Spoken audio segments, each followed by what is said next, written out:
Hey, I'm Danielle with WTI. These dry erase markers from Shuttle Art are so much fun. I personally like a fine tip marker and these fit the bill. I like the variety of colors and how pigmented they are, and they write so smoothly like butter.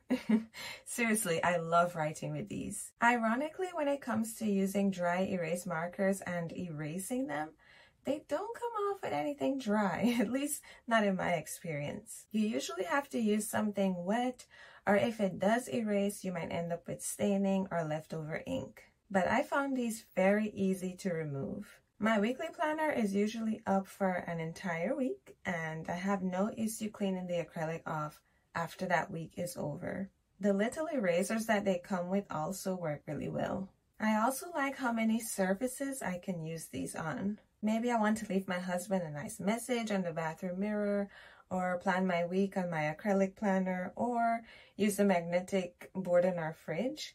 But it doesn't matter, it works great for each of those surfaces. These are definitely going to be my go-to markers for the foreseeable future, and that's my point of view.